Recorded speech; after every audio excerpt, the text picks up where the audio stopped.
স্বার্থপর এই দুনিয়া, খোদার কসম কারোর জন্য থামে না, বড় স্বার্থপর এটা।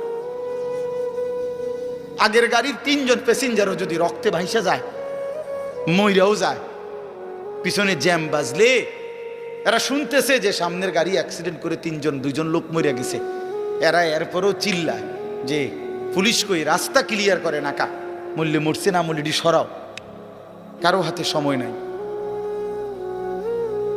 স্বার্থপর এই দুনিয়া, কারোর জন্য থামে না রে বাপ। হ্যাঁ, যেদিন বাপের জানাজা পড়ে, যেদিন বাপের লাশ কবরে দাফন করে, সেদিনও বংশধর সন্তান ছেলে মেয়ে ঘন্টাখানিক 2-4 ঘন্টা কাইন্দা কাইটটা হইল, রাতের বেলা ঠিকই ভাত খায়। হ্যাঁ, খায় না? পাশের ঘর থেকে খানা আনে, ওরা ঠিকই খায়। স্বার্থপর দুনিয়া যে, থামে না রে ভাই, থামে না।